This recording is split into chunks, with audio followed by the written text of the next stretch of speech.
এই যে ফর্মটি আপনারা দেখছেন, এটা হলো লক্ষ্মীর ভান্ডার প্রকল্পে আবেদন করার ফর্ম। 2025 সালের দুয়ারে সরকার ক্যাম্পে এই ফর্মের মাধ্যমে লক্ষ্মীর ভান্ডার প্রকল্পে আপনারা আবেদন করতে পারবেন। বন্ধুরা, এই ফর্মটি কোথায় পাবেন, কিভাবে ফিল আপ করবেন, দেখুন আজকের এই ভিডিওতে। দেখুন, পশ্চিমবঙ্গ সরকার লক্ষ্মীর ভান্ডার প্রকল্প আবেদনপত্র ফর্ম। এখানে আবেদনকারীর পাসপোর্ট মাপের একটি রঙিন ফটো লাগাবেন।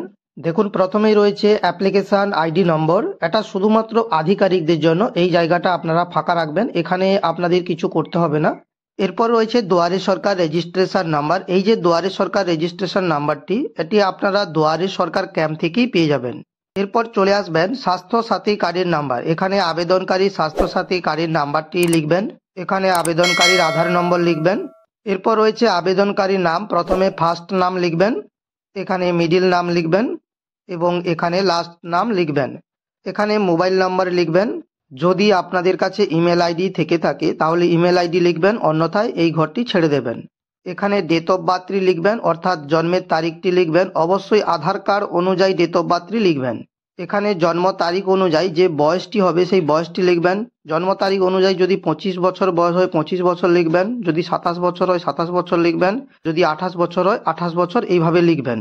এখানে আবেদনকারীর পিতার ফার্স্ট নাম লিখবেন, এখানে মিডিল নাম লিখবেন এবং এখানে লাস্ট নাম লিখবেন। একইভাবে এখানে আবেদনকারীর মায়ের ফার্স্ট নাম লিখবেন, যদি মিডিল নাম থাকে মিডিল নাম লিখবেন এবং এখানে লাস্ট নাম লিখবেন। যদি আবেদনকারী বিবাহিত হয়ে থাকেন তাহলে স্বামীর ফার্স্ট নাম এখানে লিখবেন, এখানে মিডিল নাম লিখবেন এবং এখানে লাস্ট নাম লিখবেন। যে ঘরটি রয়েছে কাস্ট অথবা জাতির ঘর। যদি আপনাদের এসসি হয় এসসিতে টিকমার্ক করবেন, এসটি হলে এসটিতে টিকমার্ক করবেন, আদার্স হলে আদার্সে টিকমার্ক করবেন। আবেদনকারীর যদি এসসি অথবা এসটি সার্টিফিকেট থেকে থাকে তাহলে এই ঘরটিতে আপনারা এসসি অথবা এসটি সার্টিফিকেটের নাম্বারটি বসাবেন। এরপর চলে আসবেন কন্ট্যাক্ট ডিটেলস। প্রথমে রয়েছে স্টেট, এটি ওয়েস্ট বেঙ্গল আগে থেকে ফিল আপ করা থাকবে। ডিস্ট্রিক্ট অথবা জেলার নামটি এখানে লিখবেন। আপনাদের পুলিশ স্টেশনের নাম লিখবেন। এখানে ব্লক, মিউনিসিপ্যালিটি অথবা কর্পোরেশনের নাম লিখবেন। এখানে গ্রাম পঞ্চায়েত অথবা ওয়ার্ড নাম্বার লিখবেন। ভিলেজ অথবা টাউনের নাম লিখবেন। এখানে ভিলেজ অথবা টাউনের নাম লিখবেন।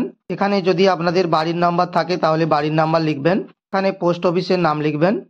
এখানে পিনকোড লিখবেন। এরপর চলে আসি ব্যাংক অ্যাকাউন্ট ডিটেলস। প্রথমে রয়েছে ব্যাংকের নাম। আপনারা আবেদন করার সময় যে ব্যাংকের ডিটেলসটি জমা করবেন সেই ব্যাংকের নাম লিখবেন। এখানে ব্রাঞ্চের নাম লিখবেন। এখানে ব্যাংকের অ্যাকাউন্ট নম্বর লিখবেন এবং এখানে ব্যাংকের আইএফএসসি কোডটি লিখবেন। এরপর এখানে রয়েছে সংযুক্ত নথির তালিকার ফটোকপির সঠিক বাক্সে টিক দিন। অর্থাৎ আপনারা এই আবেদনপত্রের সঙ্গে যে যে ডকুমেন্টসগুলো জমা করবেন সেই ডকুমেন্টসের পাশে টিক মার্ক করবেন। 1 নম্বরে রয়েছে পাসপোর্ট মাপের রঙিন ফটো, এইখানে টিক মার্ক দেবেন। 2 নম্বরে রয়েছে স্বাস্থ্যসাথী কার্ডের ফটোকপি, এখানে টিক মার্ক দেবেন। 3 নম্বরে রয়েছে আধার কার্ডের ফটোকপি, এখানে টিক মার্ক দেবেন। 4 নম্বরে রয়েছে কাস্ট সার্টিফিকেটের কপি, এখানে টিক মার্ক দেবেন যদি আপনাদের কাস্ট সার্টিফিকেট থাকে। ব্যাংকের পাসবইয়ের ফটোকপি, এখানে টিক মার্ক দেবেন। যদি অন্যান্য কিছু আপনারা ডকুমেন্টস দিতে চান তাহলে অন্যান্যর পাশে টিক মার্ক দেবেন। এবং আবেদনপত্র জমা দেওয়ার সময় এই সমস্ত ডকুমেন্টসের জেরক্স করে সেলফ অ্যাটেস্টেড করে আপনারা আবেদনপত্রের সঙ্গে অ্যাটাচ করে জমা করবেন। এরপর এখানে একটি সেলফ ডিক্লারেশন রয়েছে, এই স্বঘোষণা পত্রটি আপনারা চাইলে পড়ে নিতে পারেন। এখানে আবেদনকারী স্বাক্ষর দেবেন সিগনেচার অফ অ্যাপ্লিকেন্টের জায়গাতে, আর যদি স্বাক্ষর না করতে পারেন তাহলে অবশ্যই টিপছাপ করবেন। যেই তারিখে আপনারা জমা করবেন এই ফর্মটি সেই তারিখটি এখানে লিখবেন। নিচের দিকে যে অ্যাকনলেজমেন্ট কপি অথবা স্বীকৃতি পত্রটা রয়েছে এই জায়গাটা আপনারা ফাঁকা রাখবেন। এই জায়গাটা আপনাদের কিছু করতে হবে না। যে অফিসারদেরকে আপনারা জমা করবেন সেই অফিসাররা এটি ফিল আপ করে আপনাদেরকে রিসিপ্ট কপি হিসাবে দেবে। পরবর্তী সময়ে লক্ষ্মীর ভান্ডারের স্ট্যাটাস চেক করতে চাইলে এই অ্যাকনলেজমেন্ট কপির মাধ্যমে আপনারা আপনাদের আবেদনের স্ট্যাটাসটি চেক করতে পারবেন।